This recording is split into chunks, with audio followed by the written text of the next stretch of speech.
ഇന്ത്യയുടെ പരമോന്നത കോടതിയുടെ വിധിയെ അംഗീകരിക്കുന്നു.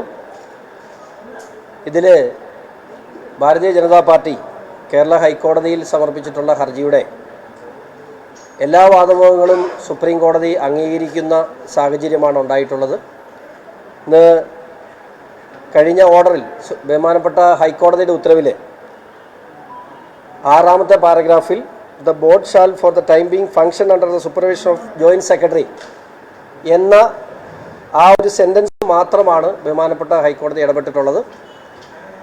കേരള ഹൈക്കോടതിയിൽ ഭാരതീയ ജനതാ പാർട്ടി ആവശ്യപ്പെട്ടത് ഈ രാജ്യത്ത് ഒരു നിയമം നിലനിൽക്കുന്നുണ്ട്. ആ നിയമപ്രകാരം 2025 വഖഫ് അമെൻമെൻറ്റ് ആക്റ്റിൽ സർക്കാർ കൊണ്ടുവന്ന നിയമമെന്തോ അത് അനുസരിക്കാൻ സംസ്ഥാന സർക്കാരും ബാധ്യസ്ഥരാണ് എന്നുള്ളതാണ് കേരള ഹൈക്കോടതിയുടെ വിധിയിലൂടെ നമുക്ക് മനസ്സിലായത്. അതാണ് ഭാരതീയ ജനതാ പാർട്ടി ആവശ്യപ്പെട്ടതും. ആ കാര്യത്തിൽ ഹൈക്കോടതിയുടെ ഉത്തരവിൽ ഈ നിമിഷം വരെയും സുപ്രീം കോടതി ഇടപെട്ടിട്ടില്ല. അതുമാത്രമല്ല, ബാക്കിയുള്ള കാര്യങ്ങൾ കേരള ഹൈക്കോടതിയുടെ തീരുമാനത്തിലാണ് സുപ്രീം കോടതി വിട്ടിട്ടുള്ളത്. അതുകൊണ്ട് തന്നെ ഈ വിധി അങ്ങേറ്റം സ്വാഗതാർഹമാണ്. അത് ബോർഡ് ആരുടെ വരണമെന്നൊന്നും BJP പറഞ്ഞിട്ടില്ല. അത് പിണറായിയുടെ ബോർഡാണെങ്കിലും VD സതീശൻ്റെ ബോർഡാണെങ്കിലും ആ ബോർഡിൽ കേന്ദ്ര സർക്കാർ കൊണ്ടുവന്ന വഖഫ് അമെൻമെൻറ്റ് ആക്ട് പ്രകാരമുള്ള ബോർഡാണ് കോൺസ്റ്റിറ്റ്യൂട്ട് ചെയ്യേണ്ടത് എന്നുള്ളതാണ് ഭാരതീയ ജനതാ പാർട്ടിയുടെ ഈ വിഷയത്തിലുള്ള നിലപാട്. ആ നിലപാട് സുപ്രീം കോടതിയും ഒരു തരത്തിലും ഇടപെട്ടിട്ടില്ല എന്നുള്ളത് അങ്ങേയറ്റം സന്തോഷകരമാണ് എന്ന് അറിയിക്കുന്നു. ഇവിടെ ബോർഡ് പിരിച്ചുവിടാനും അതിനെ റീകോൺസ്റ്റിറ്റ്യൂട്ട് ചെയ്യാനും സെക്ഷൻ 14 അനുസരിച്ച്, സെക്ഷൻ 14 എന്ന് പറയുന്നത് വളരെ കൃത്യമായി 11 അംഗങ്ങൾ ആരൊക്കെ ആയിരിക്കണമെന്ന് വളരെ കൃത്യമായി സെക്ഷൻ 14 വഖഫ് അമെൻമെൻറ്റ് ആക്ട് പറയുന്നു. ആ സെക്ഷൻ 14 അനുസരിച്ചുള്ള ബോർഡിനെ റീകോൺസ്റ്റിറ്റ്യൂട്ട് ചെയ്യാൻ തയ്യാറാണ് എന്നുള്ളത് സംസ്ഥാന സർക്കാർ കേരള ഹൈക്കോടതിയിൽ സത്യവാങ്മൂലത്തിൽ അറിയിച്ചതാണ്. ആ നിലപാട് അങ്ങനെ അല്ല എന്നാണ് മുസ്ലിം ലീഗ് പറയുന്നത്. ഇത് കേരളത്തിലെ ജനങ്ങളെ കണ്ണിൽ പൊടിയിടാനും കേരളത്തിലൊരു വർഗീയ ധ്രുവീകരണം നടത്താനും ഒക്കെ മുസ്ലിം ലീഗ് നടത്തുന്ന ശ്രമം, അതിന് പിണറായി വിജയനും ആ നിലപാട് സ്വീകരിച്ചു. പക്ഷേ ഞങ്ങളെ ബാധിക്കുന്ന വിഷയങ്ങളല്ല. ഞങ്ങളെ ബാധിക്കുന്ന വിഷയം the law of the land. ഈ രാജ്യത്തൊരു നിയമമുണ്ട്. ആ നിയമം അനുസരിക്കാൻ ഇവിടെ കേരള ഗവൺമെൻറ്റും തയ്യാറാകണം എന്നുള്ളത് തന്നെയാണ് ഭാരതീയ ജനതാ പാർട്ടിക്ക് ഈ വിഷയത്തിൽ പറയാനുള്ളത്. അതുകൊണ്ട് തന്നെ ഇപ്പോൾ വന്നിട്ടുള്ള വ്യാഖ്യാനം സുപ്രീം കോടതിയിൽ വഖഫ് ബോർഡിന് ആശ്വാസം അല്ലെങ്കിൽ പരാതിക്കാർക്ക് തിരിച്ചടി എന്നുള്ളതൊന്നും സുപ്രീം കോടതി ഈ വിഷയത്തിൽ ഇടപെട്ടിട്ടില്ല. ആകെപ്പാടെ പറഞ്ഞിട്ടുള്ളത് the board shall for the being function under the supervision of joint secretary of the state government dealing with the Waqf matter എന്ന് ആ ഒരു സെൻറ്റൻസ് മാത്രമാണ് സുപ്രീം കോടതി ഡിലീറ്റ് ചെയ്തിട്ടുള്ളത്. അതുകൊണ്ട് തന്നെ ഇപ്പോൾ ഹൈക്കോടതി പറഞ്ഞിട്ടുള്ള രീതിയിൽ നയപരമായ തീരുമാനങ്ങൾ സ്വീകരിക്കുന്നതിനും അതുപോലെ തന്നെ സാമ്പത്തികം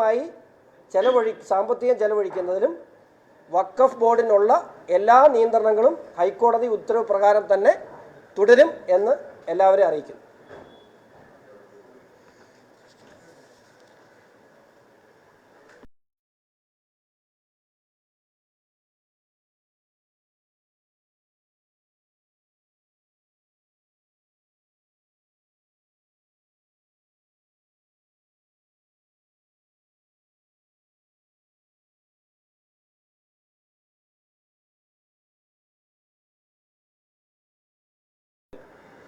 സംസ്ഥാന സർക്കാർ ഫയൽ ചെയ്തിട്ടുള്ള സത്യവാങ്മൂലത്തിൽ strictly in compliance with section 14 ready to constitute in strictly in compliance with section 14 എന്ന് സർക്കാർ പറഞ്ഞിട്ടുള്ള ഒരു സത്യവാങ്മൂലത്തെ ഇല്ല എന്ന് മുസ്ലിം ലീഗിൻ്റെ ജനറൽ സെക്രട്ടറി പറഞ്ഞാൽ അതെങ്ങനെ അംഗീകരിക്കാൻ കഴിയുക? അത് കേരള ഹൈക്കോടതിയിൽ അവർ സമർപ്പിച്ചു. കേരള ഹൈക്കോടതിയിൽ നിന്നും അത് ഇന്ന് സുപ്രീം കോടതിയിലും അവർ സമർപ്പിച്ചിട്ടുള്ള ഡോക്യുമെൻസിൽ അതുണ്ട്. അതില്ല എന്ന് ഇനി എങ്ങനെയാണ് മുസ്ലിം ലീഗിൻ്റെ ജനറൽ സെക്രട്ടറിക്ക് പറയാൻ കഴിയുക? ബോർഡിന് മുമ്പോട്ട് പ്രവർത്തിക്കാൻ നമുക്ക് ബോർഡ് പ്രവർത്തിക്കുന്നതിൽ വഖഫ് ബോർഡ് അവിടെ ഉണ്ടാകണം. വഖഫ് ബോർഡിനെതിരെ അല്ല BJP നിലപാട് സ്വീകരിച്ചത്. വഖഫ് ബോർഡിൻ്റെ പ്രവൃത്തിയിൽ വഖഫ് അമെൻമെൻറ്റ് പ്രകാരമുള്ള നിയമം പാലിച്ചുകൊണ്ടേ പ്രവർത്തിക്കാവൂ. അതേ ഉള്ളൂ. വഖഫ് ബോർഡിൽ എത്ര അംഗങ്ങൾ വരണം, അല്ലെങ്കിൽ വഖഫ് ബോർഡിന് അംഗങ്ങൾ ആരായിരിക്കണമെന്ന് സംസ്ഥാന സർക്കാർ തീരുമാനമെടുക്കണ്ട. BJP അതിനകത്ത് അഭിപ്രായം പറഞ്ഞിട്ടില്ല.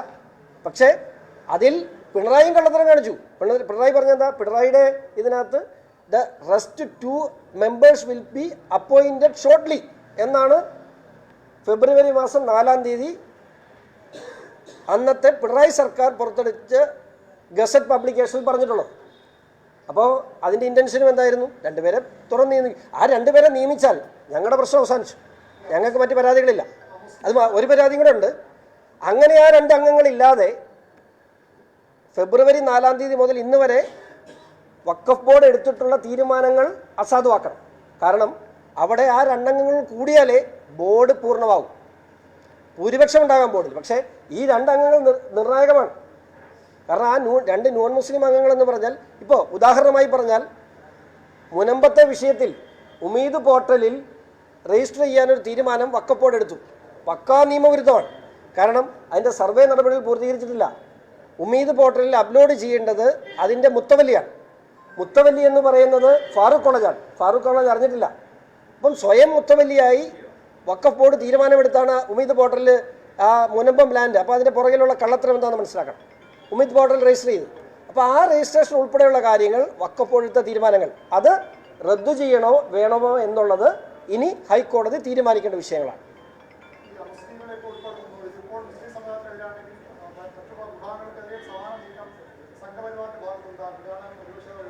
ഇല്ല, ഞാൻ ഇതിനു മുമ്പും പത്രസമ്മേളനത്തിൽ പറഞ്ഞിട്ടൊരു കാര്യം, ഇത് മുസ്ലിം സമുദായത്തിനെതിരെ ഒരു നീക്കമായി വ്യാഖ്യാനിക്കുന്നത് മുസ്ലിം ലീഗിൻ്റെ അജണ്ടയാണ്.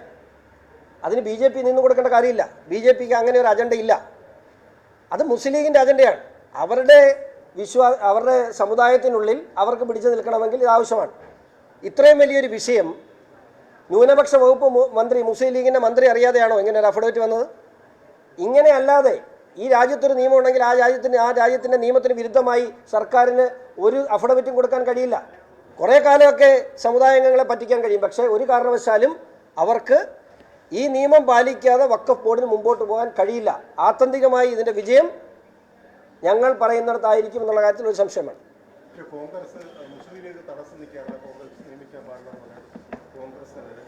അല്ല, അത് ഞാൻ നേരത്തെ മറുപടി പറഞ്ഞിരുന്നു. കേരളം ഈ രാജ്യത്തിൻ്റെ, ഇന്ത്യ മഹാരാജ്യത്തിൻ്റെ ഭാഗമാണെന്നുള്ളത് മുസ്ലിം ലീഗ് മറക്കരുത്.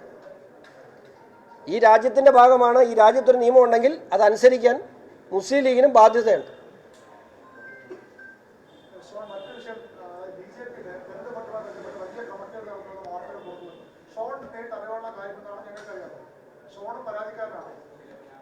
ഇതൊക്കെ പറയേണ്ടവർ പറയും. അതൊന്നും ഷോൺ ജോർജിനെ ഇപ്പോൾ ഏൽപ്പിച്ചിട്ടുള്ള വിഷയം ഈ വഖഫ് ബോർഡിനെ കുറിച്ച് വിശദീകരിക്കുകയാണ്. അതൊക്കെ സംസ്ഥാന പ്രസിഡന്റുണ്ട്, സംസ്ഥാന കാര്യങ്ങളുണ്ട്. അതൊക്കെ പാർട്ടിയുടെ സിസ്റ്റമുണ്ട്. അതൊക്കെ നിങ്ങളെ അറിയിക്കേണ്ട കാര്യങ്ങൾ അറിയിക്കേണ്ട സമയത്ത് പാർട്ടി അറിയിക്കും. ഷോണിന് ഇതുമായിട്ട് ഒരു ബന്ധമില്ല.